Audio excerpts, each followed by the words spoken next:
Nangin def. Mangi Yang ngi ci jam. Jambarek. Anu war kër ga. Ñu fa. Naka liggéey bi. Mu ngi dox.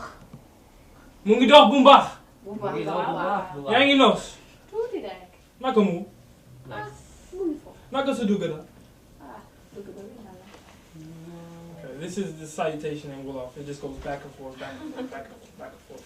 For like 5 minutes. But like for real, that's not the best way.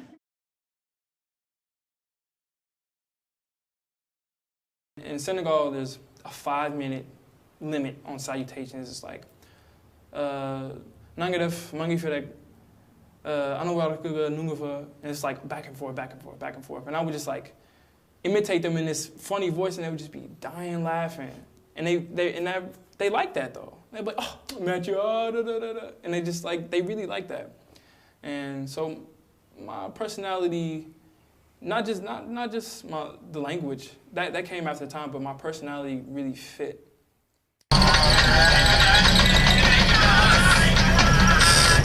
It is Jack and Jai. This is, I think, the #1 means of transportation in Senegal. It's how people get around. It's cheap. It's like 20 cents. You can go miles and miles. It's a little uncomfortable. Welcome to my house. This is Shay Lake. This is in the village of Gormda, which is in the rural community of Sangokam. I'm here with my big brother, Alou Lay, the future president of Senegal. And I'm going to show you a tour of my house. So we're going to go outside first. This is my mango tree. This is my mango tree. The mangoes aren't ready yet. But give it like a month to be ready. So you just eat them in your backyard. This is where we chill at. This is where we talk, discuss politics, discuss life, discuss how bad things are, how good things are. These are the chairs that we sit in. There's a bunch of chairs here. This is my family. Some of y'all. Wow. This is my mother. This is my mother. I have 2 mothers. Yai American. And Yai Senegalese. I think my biggest contribution was just my presence in the village. Letting them see somebody who was a real American. And I wasn't exactly what they saw on TV, because when most people in foreign countries, when they think of American, they think of someone who's European, who's white. And so it was really important for me to be African American in an African village, because they never get to see African Americans, especially in this type of work, NGOs, social entrepreneurship, aid work. The African American presence just isn't very strong. But there was also certain expectations, and they just didn't hug me right at first. They were like, you need to speak Wolof just like us, because you look just like us. But like, it was a flip side for other people, where it was like, some of the other Caucasian fellows, it was like, oh, Tubop, Tubop, Tubop, which means like, hey, white person, white person, white person. So they got that.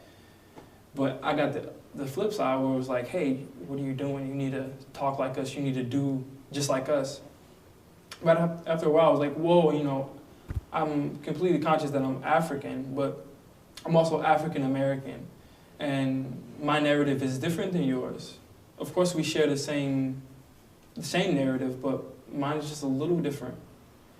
And so once I communicated that clearly, and that came with time, language, and everything, and they really respected that. This is my village.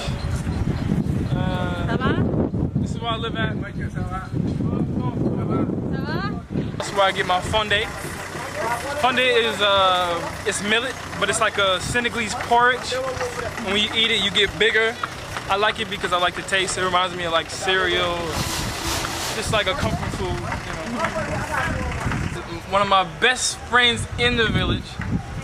Without him, I would not be able to move through the culture as easy as I do now. He taught me all the proverbs. He taught me every single proverb in Wolof. Yalla Yalla Baisato. Ah, d'accord. Nip Moi Galabo. Ok. He taught me everything, every cultural little nuance, every little thing is him. We worked on the farm together.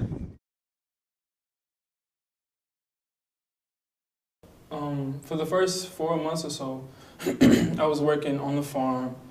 I worked for a small-scale family farm in my village of Gorm Duh.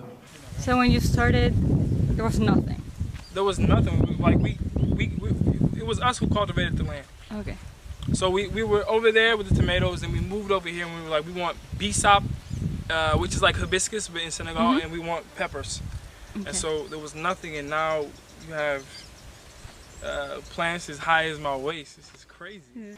And I was watering tomatoes, and my waterers, they weren't like regular waterers that you would just buy at a store. It was a plastic can, like used for gas, and you cut it in half, stick a stick in the middle, nail it to either side, and then you have your waterers. And so I would just fill those up with water and just go back and forth, back and forth, back and forth, like every 10 seconds. But for 500 tomatoes and 300 peppers and all these other indigenous fruits and vegetables. And so that's what I did at the local farm. But at the commercial dairy farm, I would like feed the cows, clean up doo-doo, milk the cows. That was kind of crazy, milking cows in Africa. I never thought I would do that.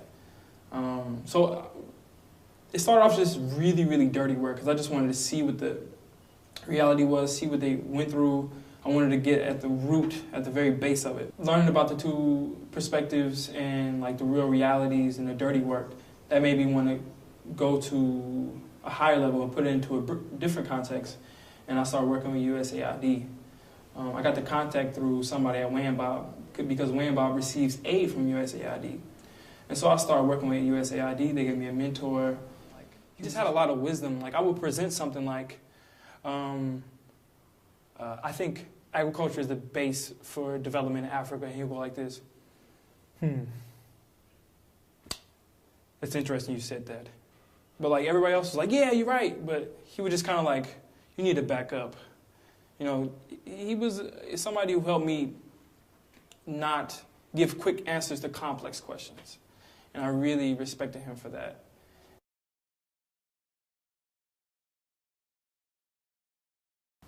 Be patient with yourself. That's a hard one. Just be patient with yourself. Take your time. Oh, I'm not good at this. I'll become good at this. I mean, you got 7 months. I thought 7 months was gonna go fast, but it really didn't. You know, I was there for a long time. I didn't want to leave. I still didn't want to leave. Like I was in the airport, like, oh my gosh, I just want to go back to the village. You know, like I've been home for like what, a day now. It's cold here. Like I want to go back to Senegal. But I want to go back to Senegal because I know there's a lot more I want to learn about Senegal and a lot more I want to learn about myself. A big thing was for me was taking myself out of my realm, because I feel like all the stuff that I do, I'm always in front of people, and people kind of created me, created what I do, what I believe, my convictions, my belief systems, and they were like my base. So if I did something, they would like cheer me on. That was my positive reinforcement, my encouragement. So to be away from that inner strength had to solidify, and that I just feel so much more. I feel like I can put so much more value into what I do now. I can just focus and be like, this is what I do, and I'm doing it in my way. And I don't think people will respect that. Yeah. So I just hope the next fellows really focus on that, because there's a lot of stuff that can distract you from that.